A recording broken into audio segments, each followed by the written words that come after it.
Hi everyone, welcome to this video. This video is feature engineering for quant trading, and the two goals of this video. One is to understand what should be the model input, which we call in machine learning features, and also the second goal is understand what should be the target, and the target is essentially what we're trying to predict. And so what we're going to learn is why it's so hard to predict the future price. Two, what should we be predicting instead? And give you a few examples of features that you can use. And so we'll tackle the problem straight away, which is why is it so hard to predict the future price? And the main reason is that it's extremely noisy. And to fully understand it, let's look visually like a scatter plot between the price movements. For example, here you can see that if I asked you to say, okay, give me a polynomial or like a function or a line between these two, it'd be extremely hard. It's like, okay, well, there's no linear relationship here. It's not quadratic.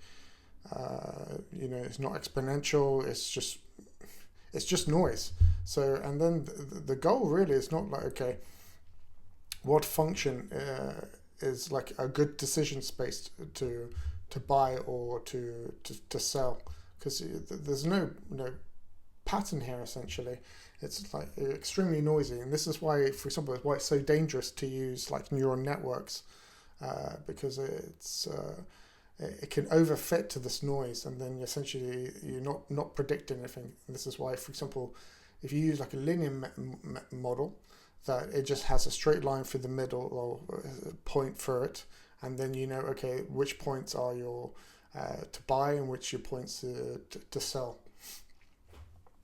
So now we understand why it's so hard to predict the future prices. Now we should do, okay, what should we predict? And there's two things that we could predict. One is the future price, and also we could predict the future price movement. And there's like three types of price movements. And just to settle this, let's start with a prediction challenge and to build up some intuition. So, for example, if I only gave you today's price for Google, which say is 329.14 cents, what's the future price of Google tomorrow? Let's try to mathematically model this. So we're going to use like a very basic linear model. Okay, we're going to say that the future price or tomorrow's price is today's price multiplied by a weight plus a bias. So essentially, our model is the expectation of the expected value of tomorrow's price is conditioned on today's price. And again, we're going to use our linear regression model here. And if we put this into Python, we can just encode in just to experiment, with different weights and different biases with different prices. Okay, so imagine we've got like some price time series. Okay, we used machine learning. We've calculated the optimal weight and bias, right?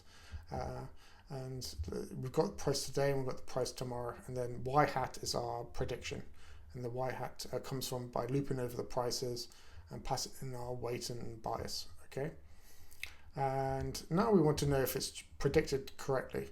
So what we need to do is calculate the price deltas and to see if they map together correctly.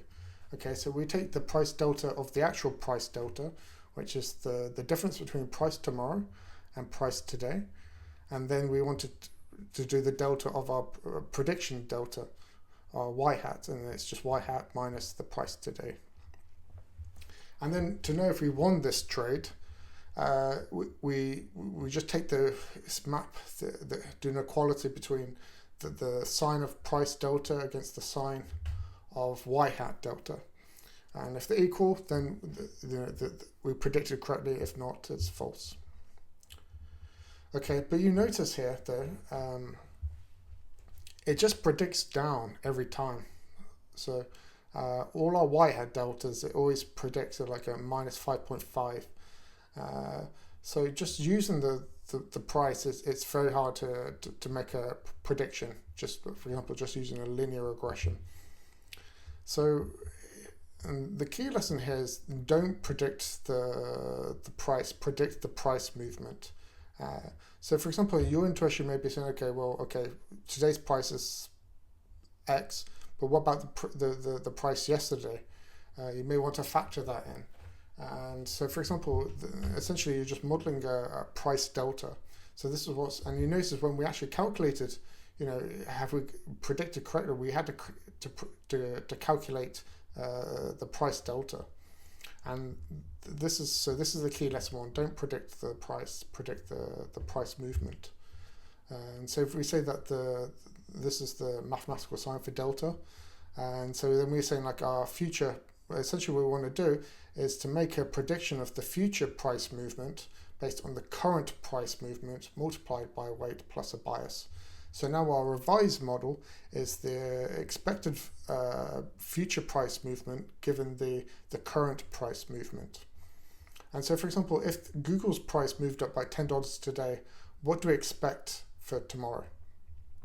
And with this very basic, by changing it from a pricing, using raw prices to using price deltas, we can model two like fundamental trading dynamics, which is momentum and mean reversion. So for example, if the price moved by $10 and we say that it's modeling our model, we optimized it and see that, okay, the weight is positive, then this is modeling like momentum. So what goes up stays up. So for example here, if the current price change, delta, was $10, then it predicts that the future price delta is going to be $5. And for example, if there's mean reversion in the time series, and our machine learning model has calibrated it to like where the weight is a negative number, then essentially it's modeling mean reversion. So for example here, it inverts the sign, and then it adds this like tiny bias as well. And you can see here that the other way around. Okay, so if it moved by $5 currently, that it predicts that it's going to move up by $3.25. Okay, so just by converting it from going from price to price movements, we can model like the two most fundamental trading dynamics. And I'll just give you like an example, so this is what's called an AR1, which is like we're just looking at the previous price movement to predict the future price movement. So for example, let's say price delta is our future price movement, and we basically want to predict this delta based on its lag. And by shifting it by 1, this is modeling on each row, as you can see here. So for example, here's our price delta, and you can say, for example, we want to predict this price delta from this price delta, which is the previous one, and we do that for each row. Okay, so for example, let's just say we use machine learning. Oops, I need to relate this. So as you can see here, that we can model this like this was like an auto-regression behavior. We were looking at the previous price movement to predict the future price movement, and you can see it. We didn't have to manually calculate it's automatically predicting the price movement essentially. So it just makes the modeling much easier. But one of the key lessons here is that prices don't have a natural 0 point, and the best way to explain this is by showing you with looking at the distribution of prices. Okay, so where's a natural 0 point here? And there isn't, because there's multiple peaks here. So we call this what's called a multimodal distribution. So for example, if I wanted to take what's the expected price, it's probably somewhere going to be around about here, say. And let's say it's currently trading here. That's like a huge deviation. So really, the expected value is meaningless, and because there's no 0 essentially. There's no one form of central tendency. So this is why you want to look at price movements and not the actual prices itself. And if you have a look at the standard deviation, which is the spread from the mean, then you see it's like a huge standard deviation. It's like over $29,000, which is drastically large. And so, for example, we have a look at like, what's it traded at the moment. You see it's like just over 105k, okay? And if we look at what's the mean, it's only like 52k. So it's like a huge deviation, and statistically this is like an outlier. This is like, but this is not an outlier, because this is it's currently trading at, and it could not be an anomaly. It could just been trading like this for the past year. So it's not the correct way to model things. And yeah, again, if you look at the standard deviation, it's huge. However, if we look at the, is there a zero for price delta? So we take the close, we take the price, the difference, and then we plot it into a histogram, okay? So, and you can see here, by taking the delta, we do have like a zero, okay? And the zero is our peak, which is our central tendency. And you can just see here, this line here is zero. There you can see it's just positively skewed to the right. So this means that our mean is essentially a positive number. And you can see this here by looking at when we're looking at the summary statistics. Okay, so we look at the mean, it's only $2, and now you can see like our standard deviation, it's not 29k, it's only $334. And this properly models like outlying price movements. So you can model now, okay, what's the extreme tail events that we need to model? And you can do this now because we've modeled it as a price delta, that we can see like, model the extreme price movements that we need to be, our model needs to be careful of, especially like if we're, calculating risk essentially. And so now we say that we do have only one peak, which is our zero, and it's just above $2. Okay, so now we need to go into price movements, because we looked at the price delta, but there's actually two other ways to model price movements, and they've both got the pros and cons. So we've looked at price delta, but one of the big issues with just using the price delta, it's not scale free. So for example, if it moved by $10, but the previous price was $300, then it's not a big movement. However, if it was like, I don't know, if it's like Bitcoin and moved by $10, it's like it's not a big price movement, right? So it really depends on what the previous price was, and this is where the return comes in. So for example here, it just like it's just moved by like 3% here, and this comes into returns. So we've got one period simple gross returns, which is basically saying, looking at the previous price, one time step essentially, and it's called gross returns. So you just essentially look at the ratio. So for example, if the price was today, and the price yesterday was, say, the price today is $110, and the price yesterday was 100, you look at the ratio, and then that's your simple gross return. And let's say it's here, you can see it's 1.1. Okay, so then we can just do simple maths to calculate this is correct, right? So we do the price yesterday multiplied by the simple gross return, and we get to the same price minus some plus some floating precision error. Okay, so and vice versa, like, okay, let's say if the price went down, then the gross return is 0.9. And so this is an important calculation for post-trade analytics. So look at the return here, multiplied by the price yesterday, and you can see, okay, it dropped correctly to $90.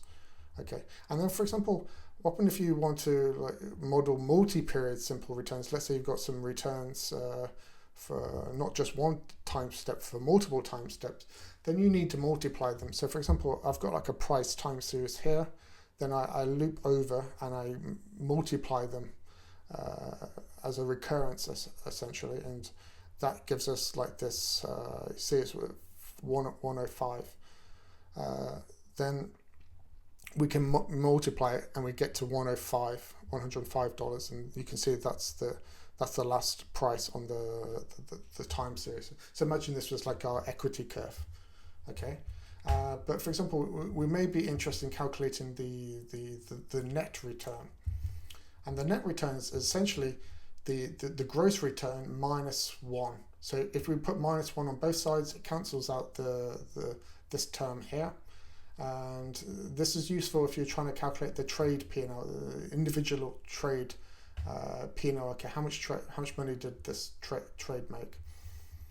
And so yeah, it's just essentially, you see here that it's just essentially the net simple net return is just the price delta over the previous price. So you can see it like here. There's two ways to calculate, right? Just the ratio minus 1, or just the price delta over the price yesterday, essentially. So that's simple net returns, okay? And one of the most important, in my opinion, is very important, is continuous compounding return.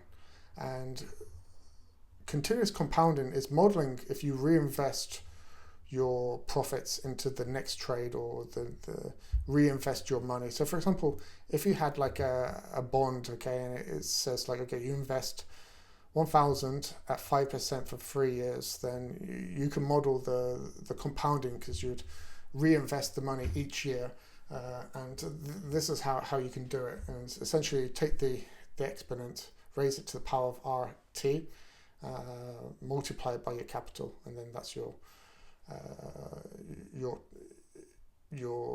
continuous compounded return. Okay, so we can model the continuous compounding return as a log return. So the log return is essentially the logarithm of the simple gross return, and essentially that's the logarithm of the ratio between the price and the previous price. But you can also model it as essentially the delta between the logarithm of the prices, the log price delta. So there's like many ways to skin a cat, and there's many ways to calculate the log return.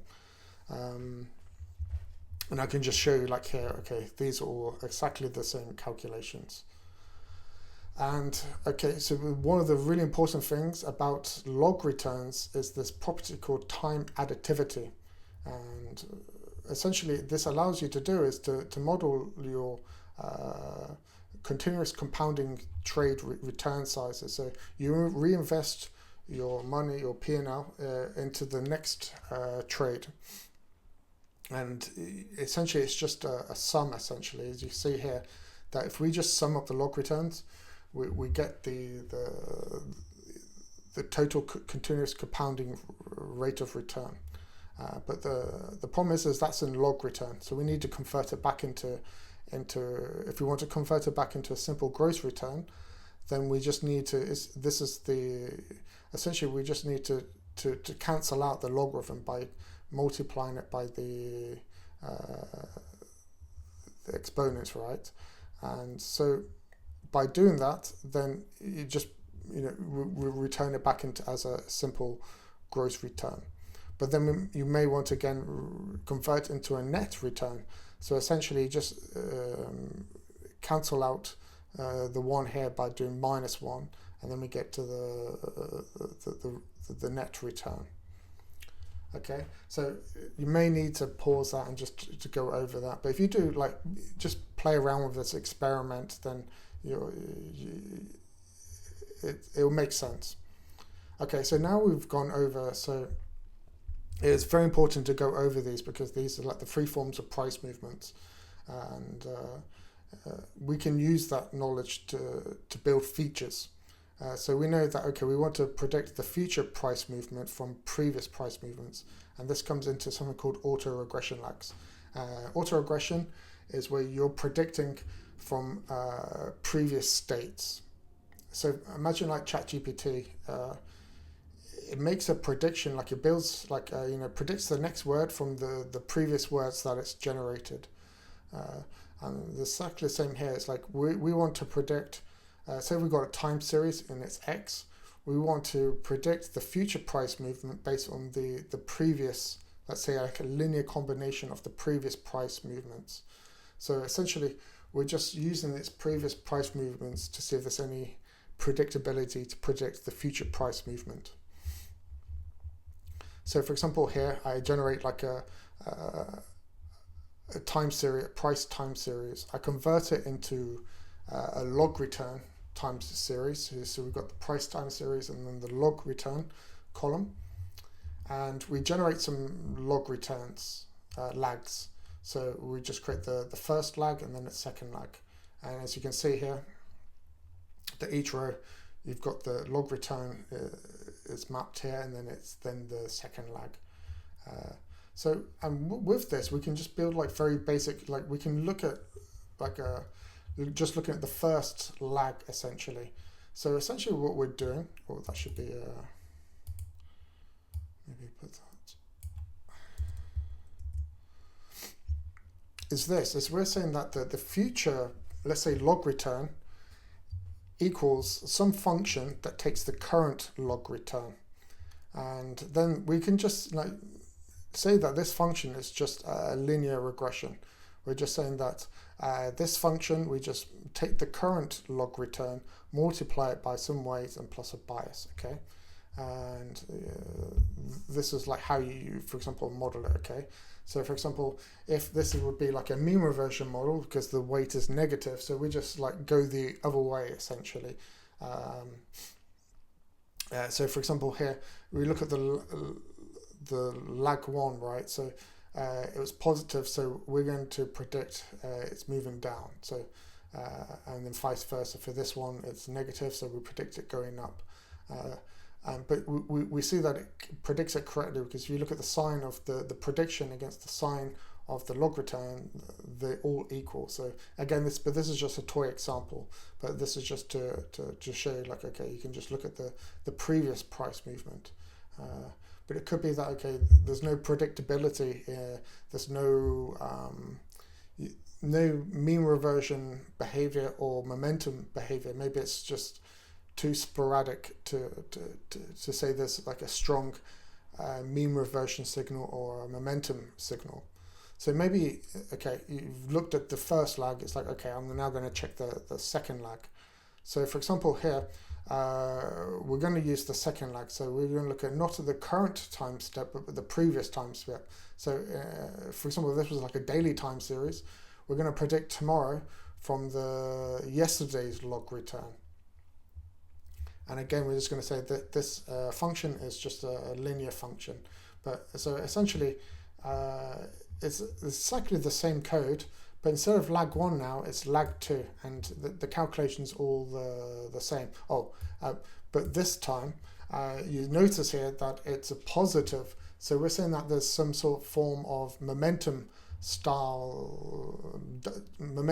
trading dynamics here. So we're saying that lag 2, that there's some behavior, so momentum. So what happens on the second lag, it persists into the future log return.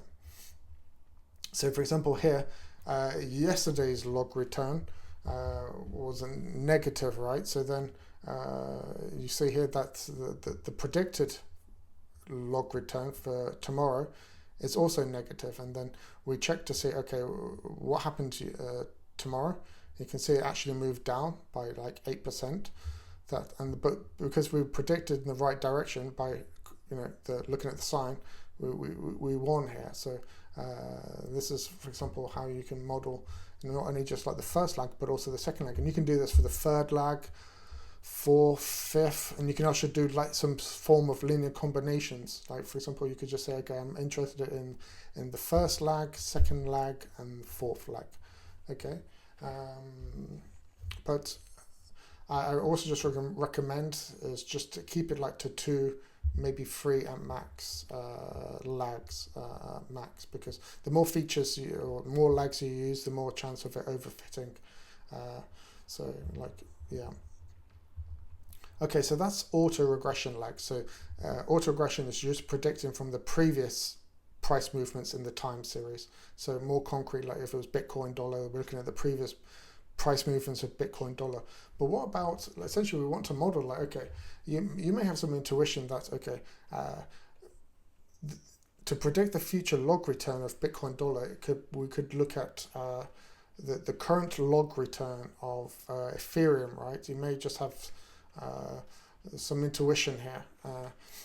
And there could be like a very strong dynamics here. So it's essentially the same as auto-regression, but we're just, rather than using, let's say, the current log return of Bitcoin dollar, we're using the current log return of Ethereum to predict the future log return of Bitcoin dollar.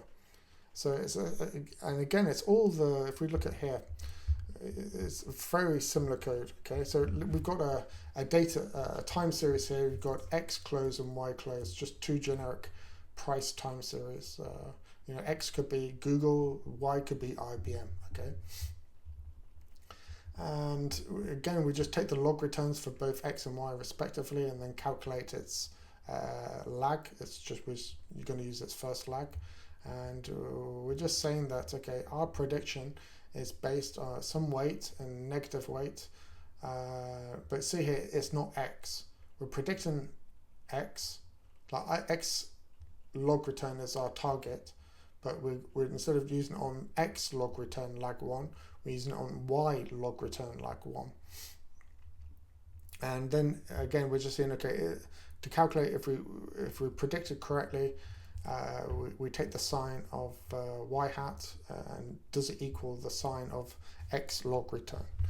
Okay, and you can see here that, okay, this is toy example, but you can see here, okay, well, Y does have some predictability into the future log return of X. So this is what's called like a cross-regression lag. But then it may be that you want to take a linear combination of both for X lag 1 and Y lag 1. So for example, like in more concrete terms, let's say this was Bitcoin and Ethereum, and you're trying to predict the future log return of Bitcoin. You could say that, okay, the prediction is a combination of the price movement, the current log return of Bitcoin plus a weighted combination of a weighted of Ethereum log return, the current log return. So maybe, and let's just say that the weight for X T of 1 and Y T of 1 is 1.0 and minus 1.0 respectively. So and you can see here, okay, we run some like predictions, okay, so if we, and this is essentially, it's taking like a linear combination of this, and this. You can see, okay, to predict this X log return that we, I don't think, yeah, we did. So then it's just a linear combination of these two, right? And this is what's called like a distributed lag. But I chose these weights on purpose because essentially this is the model. That the model is just the spread, or the delta, like the change, the spread between the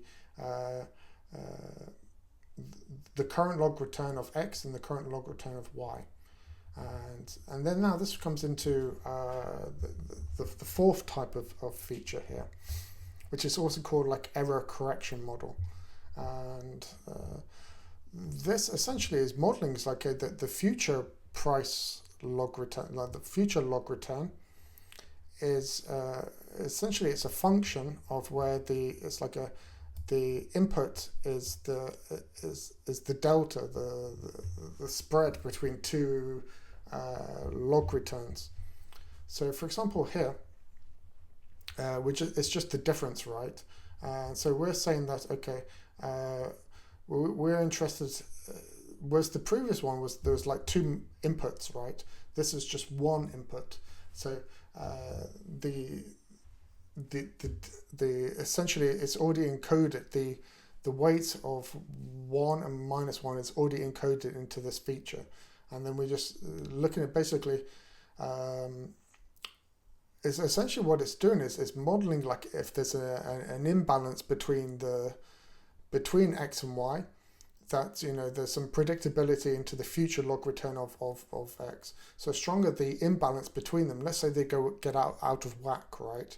Let's say they're just like hovering there again, but when they change, then there could be some, when there's a stronger imbalance, the expectation is that there's going to be a stronger price movement in a certain direction, right? So this is what we're modeling here.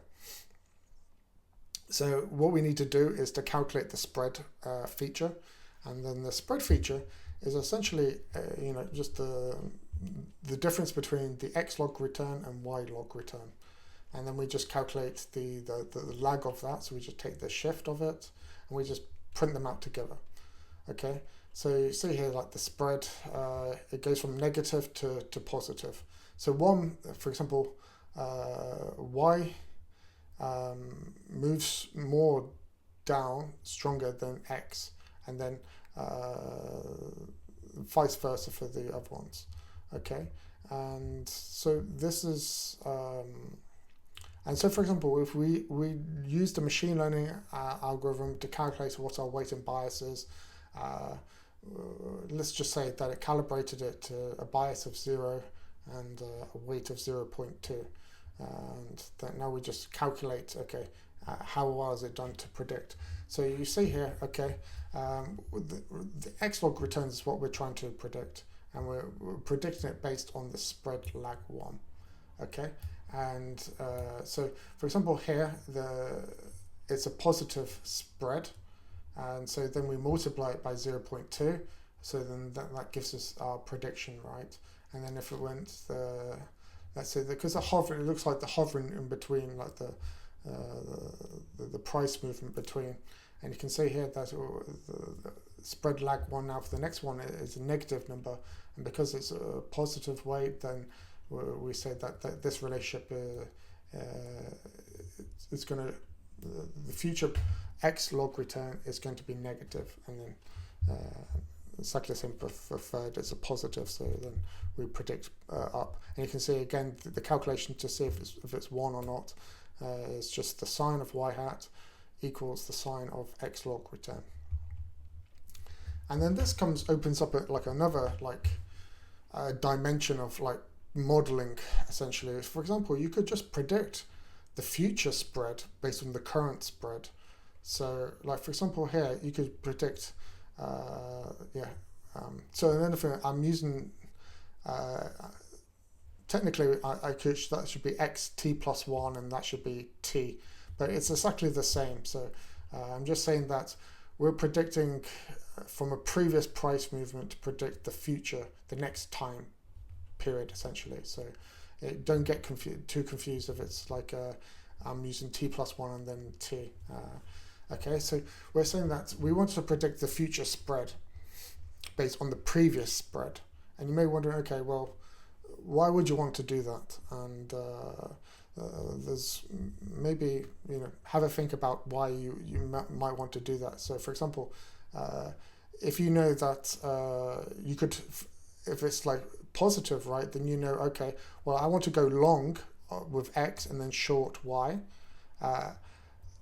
And then, for example, if this, if we predict that the future spread is going to be negative, then we want to short this and then to short x, and we want to go long y.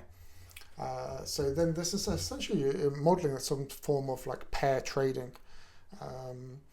So and again, this is just like a foundation. There's lots of different variants of this that you can use, and this is just like the tip of the iceberg, essentially. There's you can go down the rabbit hole even deeper. Okay, so and just this is pretty much the end of the video, and then this is the key lessons, right? So one is that you don't predict prices. I think that's the most fundamental. If there's anything you take away from this video, is don't be trying to predict prices. I'm not saying that prices aren't predictable, like you could, but it's better to predict price movements. For example, in physics, they don't look at absolute positions. They look at relative change, and even in physics, all the laws are based on like movements essentially. Calculus is like the rate of change. So it's more natural to predict a price movement. And again, prices don't have a natural 0 point. Price movements do. We saw the histogram, right? It was like multimodal, and you just be very careful about using price deltas, because, for example, if you're trying to model like Bitcoin, you've got historic data, like $100 price movement, let's say 10 years ago, would have been like maybe a huge outlier, but now it's like a median price movement. So yeah, that's just one thing you just have to be careful about, using price deltas. And then returns are scale free, and by using the returns, that we could compare assets in different currencies. So for example, if we had two assets marked in different currencies, because the unit list, we can compare them, and then you can do this sort of like that sort of like spread, the auto-correction thing, which was the spread modeling. And then, for example, the log returns, and this is my personal preference, because it models continuously if you're reinvesting your return. Then we looked at auto-regression. So that was all the feature types, or the what to pass in, but then we looked at the auto-regression, which is where the first type of feature, which is you're trying to predict the future price movement from previous price movements from the same time series. And then we looked at cross-regression, lag, which is where you're predicting the future price movement based on another time series price movement. So for example, trying to predict future price movement of Google based off IBM. And you could be from IBM, the first lag, like yesterday's or 2 days ago. So you're just taking like a linear combination, okay? But you could also say, okay, well, you're interested in what's called this auto-regression distributed lag, which is like you're taking a combination of its own price movement, but also from another time series. So we're just including its own previous movements with another time series. So for example, again, let's go into the IBM and Google. If we're trying to predict Google, tomorrow's price delta, we may want to do it from Google's yesterday price delta and the IBM lag from 2 days ago. Yeah, so that's the I think it's called RRDL for sure. Like that's the acronym for it. And then we looked at this thing called error correction, which is essentially spread modeling. We pass in the difference between the two, or the basis between two assets, and model that to see if there's any predictability for future price movements. So yeah, so that's a good foundation to build upon, and you can build more, say, sophisticated features based off this as well. So this is just like the tip of the iceberg, really, in terms of what features you can create. And so yeah, okay, thank you very much. Please like, subscribe, and please give me your feedback in the comments. Thank you very much. Cheers. Bye.